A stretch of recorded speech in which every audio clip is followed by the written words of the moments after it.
defendendo interesses que não raros são escondidos. É interessante, porque essa é a sua especialidade, né? O senhor é professor de ética e filosofia da Unicamp. Agora, professor, o impeachment é golpe, como alega o governo? Veja, qualquer lei pode se transformar em golpe. Não é por acaso. Como assim? Lei e golpe na mesma frase? São palavras, não deveriam ser, são sinônimos. Os romanos têm um ditado, né? Summa lex, summa iuria, né? Quer dizer, suprema lei, suprema injúria, né? Se você aplica a lei de maneira absolutamente rigorosa, né? Ignorando todos os fatores humanos que envolvem essa lei e essa aplicação, evidentemente ela pode ser perfeita, mas ela, na verdade, muitas vezes ela está sendo injusta, né? E aí você precisa ter, além da lei, você precisa ter a prudência, inclusive prudência jurídica, para adequar a lei àquela situação, né? Então, e outro pensador que eu gosto muito, que é Platão, ele diz que a lei é um indivíduo muito autoritário, né? Ele sempre repete a mesma coisa, como todo texto. Na verdade, o que você faz com um texto qualquer, um texto da lei? Você interpreta o texto. O texto não é absolutamente perfeito. Só o fundamentalismo religioso e fanático que julga. Mas o que o senhor está tentando dizer, então, é que a base jurídica desse processo de impeachment é frágil, como alegam vários juristas, porque há, de fato, essa discussão no universo jurídico, né? Se as pedaladas, a assinatura desses decretos do orçamento sem o aval do Congresso constituem ou não crime de responsabilidade. Exatamente. Veja, esse o ponto.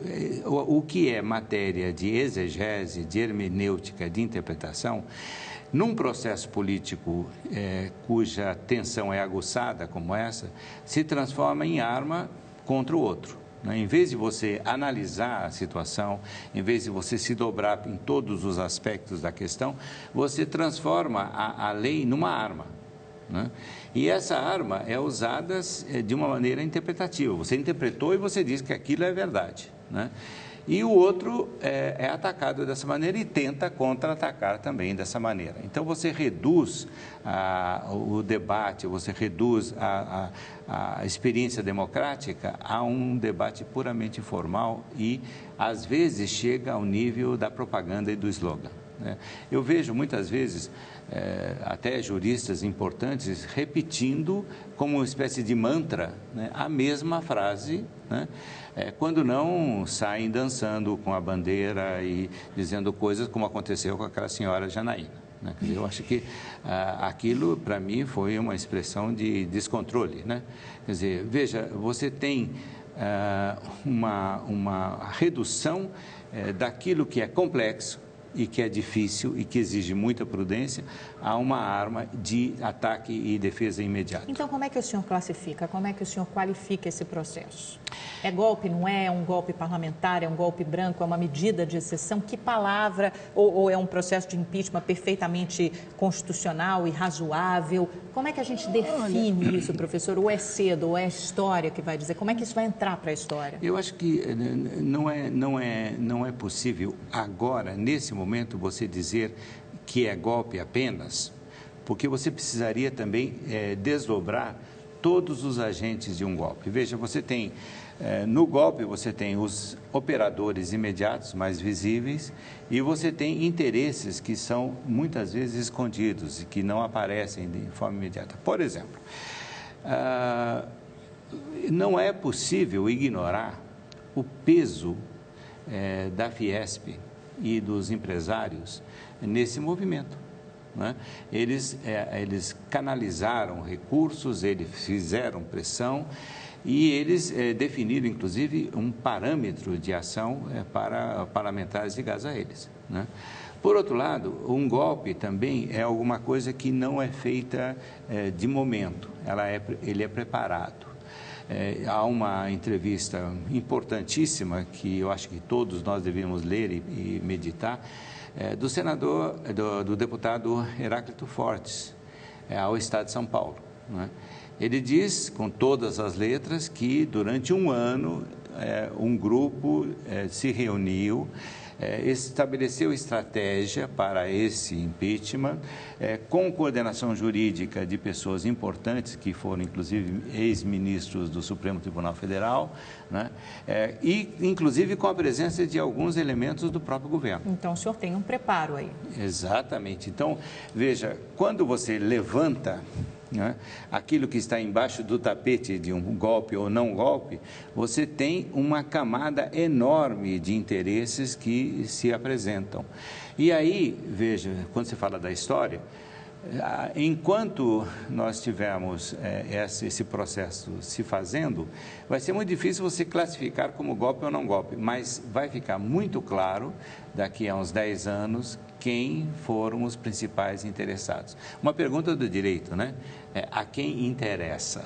Então, é um processo autoritário? Ele pode não ser um golpe, mas ele é um processo travestido de autoritarismo ou de determinados grupos de interesse que parece que são sempre os mesmos grupos de interesse que atuam até em diferentes momentos da história brasileira. A gente imagina os grupos de interesse que atuaram no golpe militar, não querendo dizer que se trata do mesmo processo, obviamente são totalmente distintos, mas talvez os grupos de interesse que agiram em 64, que agiram aqui, são os mesmos? Olha, aí uma coisa que você falou que é uma dica muito importante.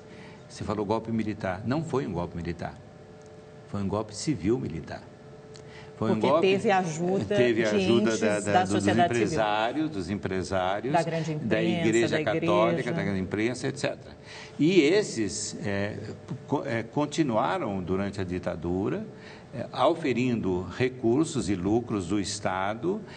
Veja, um princípio interessante, chegou um momento em que o ex-ministro Delfim Neto teve que dizer publicamente, com toda a grosseria necessária, que o empresário brasileiro mama nas tetas do governo.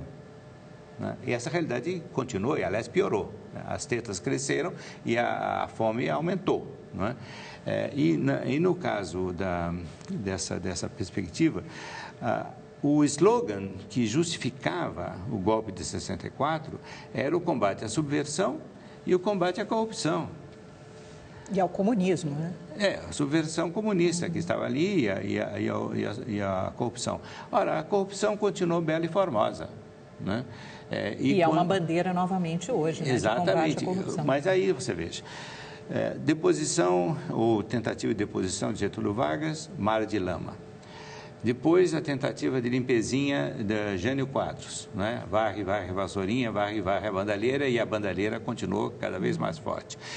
Depois, o outro marco é o caçador de marajás, que iria acabar com a corrupção e com a inflação em 3 minutos, Collor. Depois a própria Dilma teve a sua faxina no primeiro ano de mandato. Exato. Né? Esse tipo de recorrência mostra que, como você não tem responsabilização em nenhum dos 3 poderes do Estado, né, se cria uma espécie de fantasma à corrupção, né, mas não se faz com que os operadores dos 3 poderes prestem contas em tempo certo das suas gestões. Então, de repente, surge essa vontade grande de lutar de derrotar a corrupção e talvez até essa ilusão de que você possa derrotá-la com uma medida como um impeachment, quando, na verdade, ela continua à solta. Continuando sempre. E veja, eu dei o exemplo do Ibicim Pinheiro não por acaso, porque a imprensa do período deu com todas as letras que ele era um corrupto. Onde está agora, então, a corrupção de Ibicim Pinheiro? Não existe. Né? Então, veja, a corrupção é um fato terrível na estrutura dos estados, das sociedades, em termos mundiais, mas é preciso tomar um pouco de cuidado com essa questão. Vários colegas seus, quando saiu esse último índice da Transparência Internacional, que colocava o Brasil em péssimo lugar na percepção da corrupção, vários colegas seus tiveram a imprudência de me perguntar se eu achava que a sociedade brasileira era mais corrupta, né? Eu disse, não, eu acho que existem sociedades mais corrompidas do que a brasileira, como a Suíça. Ah, mas como a Suíça? A Suíça. Pela Suíça passa a lavagem de dinheiro do narcotráfico, a lavagem de dinheiro da política internacional, da venda ilegal de armas, do tráfico de escravas, etc, etc, etc. E, pelo amor de Deus, não me diga que os suíços não sabem disso. Né? Então, esse é um ponto importante. Quer dizer, quando você tem essa elevação de um abstrato, né, você transforma um problema concreto num slogan ou num fantasma, você não resolve o problema, você exorciza, você esbraveja, mas você não resolve. Professor, o PT fala muito numa suposta luta de classes, na intolerância de uma classe média supostamente conservadora, a ascensão social dos mais pobres que aconteceu nos governos petistas. O que há de ilusório e o que há de verdadeiro nessa análise, nessa crítica? O que há de ilusório é você colocar toda uma classe sob uma determinada rubrica. Na classe média, você veja, o próprio PT tem muitos militantes que são de classe média. E, portanto, quando você universaliza, você comete erros. Agora, que nessa classe média brasileira nós temos muitos indícios de pré-fascismo, temos. Né? Quer dizer, de intolerância. Pré-fascismo, em que sentido? Da intolerância? Da intolerância, não. Sobretudo, do autoritarismo político. Né? Quer dizer, essa ideia de que uma ditadura, isso que volta, esses saudosos da ditadura de 64, né? Esses entusiastas de Jair Bolsonaro e da intervenção das Forças Armadas, né? Eles não estão solitários, não. Eu acho que há uma vasta opinião de classe média que apoia esse tipo de ideia. Por enquanto, ela não se arregimentou tão mais claramente, porque nós ainda estamos vivendo em regime formalmente democrático, né? Mas esse é um ponto que me preocupa muito, essa violência da exclusão.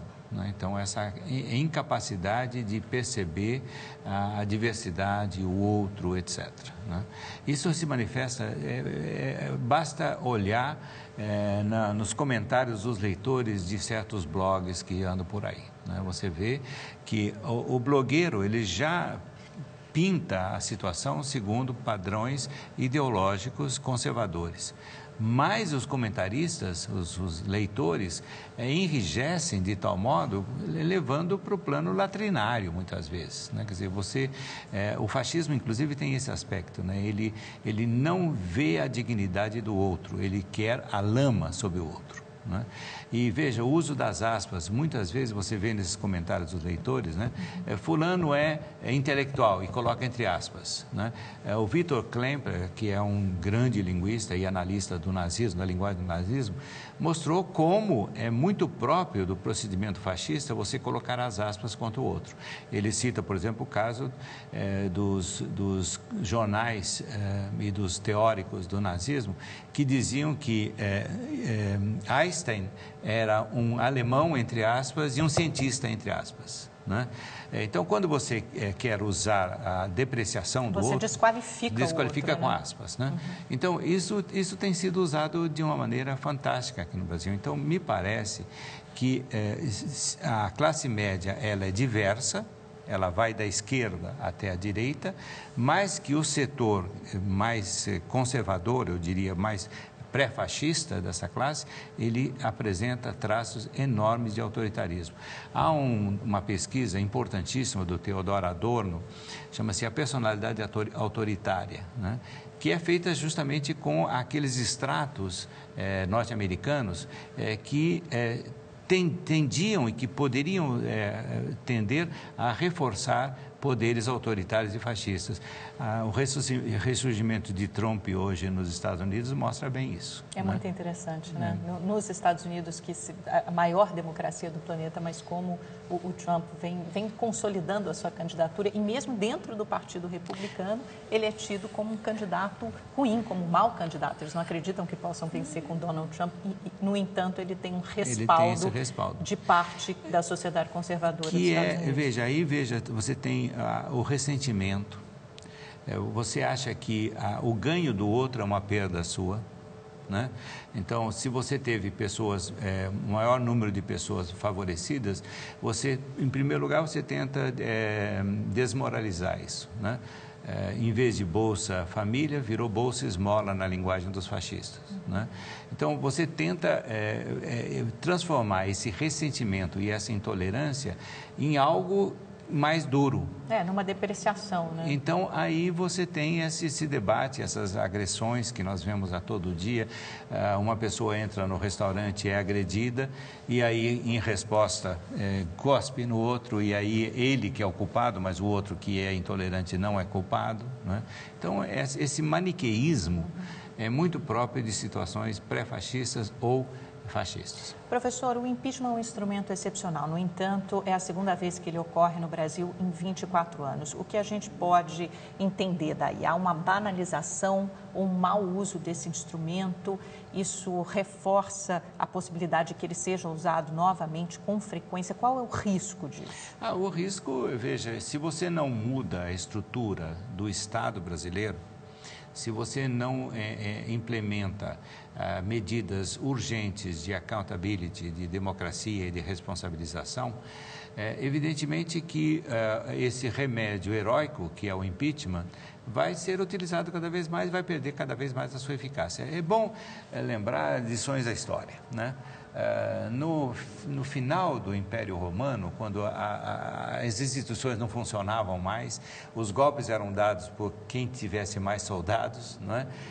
Você tinha uma instabilidade absoluta e todas aquelas leis que eram extremamente fortes, elas não vigiam mais, né? Então elas não rigoravam mais.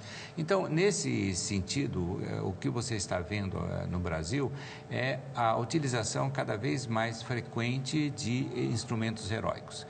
Por exemplo, no caso dos crimes de ordem social, de ordem sexual, por exemplo, quantas leis apareceram transformando em crime hediondo um determinado procedimento, né?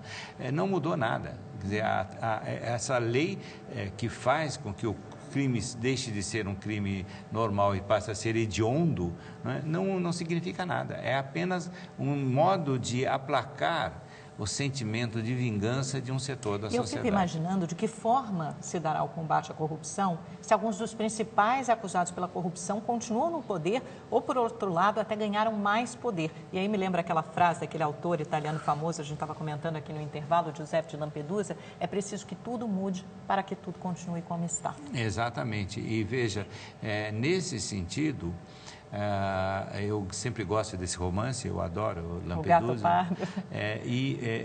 Veja, o contexto todo está justamente no oportunismo da situação, né? O sobrinho do príncipe era um integrante da nova aristocracia, que estava se unindo a um prefeito da nova burguesia que estava chegando ao poder. E você tinha uma ideia de tempo que era trazida pelo príncipe, que era de longo prazo, né? Mas o príncipe tinha a lucidez de dizer, olha, ele está conversando com o padre, né, que eu confesso, e o padre está acusando a aristocracia de ajudar na destruição da igreja, tirar o dinheiro dos pobres que a igreja guardava. E ele diz, olha, padre, a igreja é imortal, né? E esse é o grande pesadelo dela, né? Agora, nós, classe social, nós somos temporários, nós desaparecemos, né? Então, veja, você tem tudo tem que mudar, porque, na verdade, tudo muda mesmo, mas tudo muda para pior.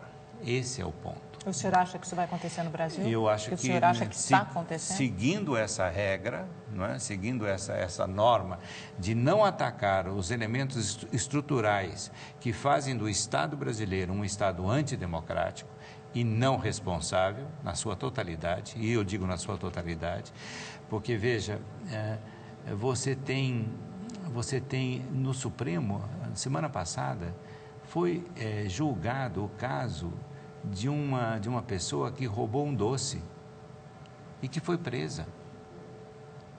Pensa bem, num estado onde bilhões foram subtraídos, em que o presidente da Câmara é acusado de ter milhões subtraídos ao... E esse caso ainda não foi julgado pelo Supremo, né? Exato. E, aliás... Né, talvez tenha agido com omissão, o senhor acha? Exatamente. Você tem aí uma dúvida que a cidadania tem, né, em relação à aplicação da justiça sobre as autoridades. Houve uma celeuma muito grande, tempos atrás, sobre a aplicação da teoria do domínio do fato, né? Na época do mensalão, o pessoal, né, que reclamava. usou-se essa teoria para condenar o Zé Exatamente, Dirceu. mas veja, o núcleo da teoria é justamente a responsabilização. E é por isso que ela não é assumida nem pelo governo, nem pela oposição aqui no Brasil, né? Ela é vista com desconfiança. Por quê? Porque quando você não tem o princípio da responsabilização, é o que ocorreu no nazismo, né? O sujeito recebia a ordem do Hitler, mas eram ordens secretas. Né? Aquelas e aí aquela burocracia imensa, é o que a Hannah Arendt falava. Exatamente. Porque aí você fica sem responsabilidade, é como você vira um mero cumpridor de ordens. Exatamente. Executor. Você vira uma espécie de instrumento burocrático ordinário, quando você está matando milhões, né? Ou quando você está retirando milhões de milhões, né? Então, isso tem que mudar. Se você não muda essa estrutura do Estado brasileiro, você pode utilizar todo tipo de recurso. Pode fazer quantos impeachments quiser que vai continuar a mesma coisa. E aí, veja, há uma teoria do teatro de Shakespeare, nós estamos na época do Shakespeare, né? Do Jean Cocte, que ele fala dessa imensa máquina do poder que vai devorando os seus supostos possuidores, né? Então, o rei destitui o outro, mata o outro, mas ele, por sua vez, é morto e etc. Então, você tem esse funcionamento dessa grande máquina. E o Jean Cocte era ex-militante do Partido Comunista, ele sabia que ele estava falando exatamente do stalinismo e do totalitarismo. Que aí você tem esse autoritarismo tanto na direita quanto na esquerda. Professor, o que o senhor espera de um eventual governo Temer? Será um governo de transição, como foi o de Itamar, ou de emergência nacional, como chamou agora há pouco o Fernando Henrique Cardoso? Quer dizer, abrirá espaço para grandes e importantes reformas econômicas, como aconteceu em 92, ou o senhor enxerga de outro modo? Muito dificilmente, porque o governo Itamar resultou de uma unanimidade nacional e logo a seguir do afastamento do PT apenas, né? Então você teve... Quer dizer, o PT ficou na oposição, e o Itamar realizou um governo, aliás, dos mais injustiçados da história recente, né? Então ele conseguiu manter um certo padrão depois do descalabro do governo Sarney. Aliás, é interessante falar de governo Sarney porque é desgoverno, né? Então, veja, as mesmas condições não existem, né? Você vai ter um PMDB dividido, você vai ter uma oposição do PT, você vai ter uma oposição muito dura da CUT e dos sindicais. Você vai ter uma parte da esquerda católica que vai ser contra, né? Você já vê sinais disso. Você vai ter os problemas que foram herdados de Dilma Rousseff. Ou seja, a questão indígena, por exemplo, vai continuar, a questão agrária vai continuar. Não por acaso, os ruralistas já pediram para Temer o uso do Exército, das Forças Armadas, para evitar ou para combater as invasões, né? Quer dizer, essa divisão que esteve na gênese do impeachment, ela deve continuar num governo Temer. Exatamente. E veja, Temer não é hegemônico dentro do seu partido. Esse é um ponto principal, né? Ninguém acho que é hegemônico dentro do PMDB, talvez poucos sejam tão fragmentados como desde a morte de Ulisses Guimarães, o PMDB perdeu essa hegemonia, né? Então, é interessante que nem tem uma figura óbvia para 2018, por exemplo, né? Se o Temer concordar em não ser candidato à reeleição, como ele dá sinais. O PMDB não tem, né?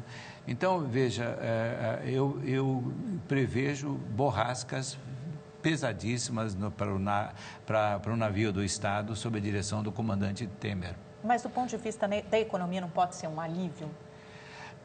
Sim, vai ser um alívio temporário, né? Quer dizer, o empresariado vai tentar definir pautas junto com Henrique Meirelles, que parece que vai ser o grande candidato, né, ao ministro da Fazenda. Romero Jucá é um político experiente, ele sabe jogar com o poder, né, e parece que ele vai para o planejamento, né? E José Serra parece que vai para as relações exteriores pensando no comércio internacional. Ali não tem, ninguém é amador, né? Não. Nesse novo governo. O jogo é forte e o time parece que está sendo preparado bem. O problema é que você não pode contar apenas com a habilidade, com a capacidade técnica de ministros. O governo presidencial se baseia, aí é o problema, justamente na sua base de apoio no Congresso Nacional. Com 35 partidos, com interesses absolutamente antagônicos, com essa pressão cada vez maior dos setores conservadores, a bancada da bala, a bancada evangélica, etc., você prevê muita instabilidade, né, nessa determinação. Eu gostaria de saber quem será o chefe da Casa Civil de Temer. Aí nós teremos talvez uma chave. O Eliseu Padilha, né? O mais cotado até agora. Por enquanto, mas parece que já apareceram algumas bananas, como sempre acontece. Bom, algumas cascas de banana. Agora, ele tem legitimidade, professor? Muita gente questiona se um governo Temer teria legitimidade. Ele tem legitimidade? É um governo que careceria disso? Legitimidade, desde Platão, passando por Aristóteles, por São Tomás de Aquino, etc., se define de dois modos. Você pode ter uma origem ilegítima do poder e se legitimar no exercício. Você pode ter uma origem legítima e se deslegitimar no exercício. Então, esse é um ponto que precisa ser visto. Depende dele. Do que vai ser o governo. Depende. Se ele conseguir, por exemplo, ele disse, hoje mesmo, no jornal Valor Econômico, vem a notícia que ele está querendo abrir uma frente de diálogo com os movimentos sociais. Se for bem sucedido. Uma aliança depende de dois, né? Mas veja, se o MST chegou a fazer uma aliança regional com o Geraldo Alckmin, a coisa é bom lembrar que os movimentos sociais têm uma pauta própria. Esse é um elemento. Quer dizer, o senhor acha que, nesse sentido, eles podem se descolar do PT se os interessar? Se for interessante para eles, se for importante para eles. Agora, e aí que vai a grande incógnita. Será que o PT vai ter forças para continuar essa aliança com os movimentos sociais? Reatar, porque, na verdade, ela foi... Ele está tentando reatar, na verdade, porque ela foi prejudicada no governo Dilma. Exatamente. O PT é um partido que tinha duas origens importantes. A classe média, né? E também os movimentos sociais. Com o primeiro governo Lula, essa aliança se manteve. No segundo, já começou a classe média, acho que já se desfez há muito tempo, né? Talvez desde o primeiro governo, já na segunda eleição de Lula, já veio uma classe média bem mais refratária. Agora, professor, o Brasil terá um governo de centro-direita no poder pela primeira vez em 14 anos, junta a um Congresso extremamente conservador. O que isso vai significar para o país? Significa que nós vamos voltar aos pressupostos doutrinários e ideológicos do período José Sarney. Né? Não por acaso o PMDB no governo, né? Sem aqueles luminares do PMDB, né? Que esse é um ponto importante. E o que isso quer dizer que você vai ter esse governo sendo combatido pela extrema-direita e pela esquerda, né? E o que quer dizer que ele terá que ter uma habilidade, uma capacidade diplomática inédita na história do Brasil, porque eu nunca vi uma situação como essa. E a Lava Jato? Corre o risco de se enfraquecer? O que a Lava Jato vai deixar de herança? Como é que o senhor vê a Lava Jato nesse cenário todo e nessa balbúrdia política e social? Veja, a Lava Jato é o resultado da Constituição de 88, que deu ao Ministério Público a sua autonomia, né? E, no começo, o Ministério Público quase que não tinha o domínio do poder e houve muito abuso e etc. E, de vez em quando, ainda você vê abuso por parte do Ministério Público. Mas ele tem cumprido o seu papel de trazer, de investigar a corrupção. Mas tem força para mudar? Deixará uma herança positiva? Não. Veja, esse é um ponto que o próprio juiz Sérgio Moro sabe muito bem, e ele já falou sobre isso. E ele é um conhecedor profundo da Operação Mãos Limpas na Itália, né? Você pode ter, ao invés de uma melhoria da relação social, você vai ter um endurecimento favorável à corrupção por parte da legislação e dos legisladores, né? Já existe no Congresso uma série de projetos de leis que são profundamente autoritários e pró-corrupção, né? Então, é preciso tomar cuidado com isso, porque muitas vezes esse poder de legislar, né, produz corrupção legal, né? Então, esse é um ponto que precisa ser Por isso que eles insistem tanto naquelas 10 medidas de combate à corrupção. Exatamente. Aquela legislação que tem que começar essa mudança de combate. Eu subscrevo totalmente aquelas 10 medidas. Eu acho que elas são importantíssimas. Agora, elas não são aplicadas no vazio. elas são aplicadas, né, com apoio da sociedade e com mudanças na operação do Poder Legislativo. Né? Agora, professor, dá para pensar em algum futuro para o Brasil sem uma reforma política profunda? Porque, quer dizer, o senhor citou, né, esse quadro político partidário totalmente fragmentado, há um esgarçamento desse presidencialismo de coalizão, talvez ele não seja mais capaz de dar resposta, seja num eventual governo Temer ou então num governo que o suceda. Quer dizer, o que precisa mudar? Precisa mudar justamente no sentido de democratizar o Estado, federalizar o Estado brasileiro. Quer dizer, dar mais poder e mais dinheiro aos estados e municípios. Você precisa ter maior flexibilização da justiça, né? Por outro lado, a justiça tem que se limitar também a não intervir. Por exemplo, essa quantidade enorme de partidos políticos que só pioram a crise. Né? Isso, a culpa, eu não tenho nenhuma dúvida, é do Supremo Tribunal Federal. Claro, que cortou a cláusula de barreira, né? Foi o próprio Supremo que vetou a cláusula de barreira. Veja, você tem essa confusão e essa usurpação de um poder por outro. E enquanto você não mudar isso... Agora, você falou muito bem a questão da reforma política. Enquanto os partidos políticos brasileiros não forem democráticos, eu quero dizer, não tenham como seus dirigentes gente que permaneça mais de 2 anos. A democracia interna, né? Do próprio partido. Por exemplo, primárias. Por exemplo, uma série de procedimentos internos, os cofres dos partidos, tudo isso precisa ser mudado. Se você não fizer essa reforma dos partidos políticos, evidentemente tudo vai por água abaixo. O PT, rapidamente, professor, qual será o futuro do PT? O partido vai encolher, vai perder importância no espectro político? Ainda tem alguma chance em 2018? Sim, o que se nota é que, veja, o PT, a partir do momento do segundo governo de Luiz Inácio da Silva, ele se concentrou nas suas bancadas. As bancadas do Senado e as bancadas da Câmara Federal e as bancadas dos deputados estaduais e governadores, eles se tornaram o núcleo pensador e o núcleo estrategista do partido. Ignorando as grandes bases eleitorais e os grandes militantes. Né? O partido era um partido de militância, ele se transformou em um partido de Estado e de legislativo e executivo. Então, com isso, ele errou muito. Né? Errou muito, ele foi no sentido contrário da militância, e eu vejo que ele está se desidratando. Mas ele tem condição de se reformular.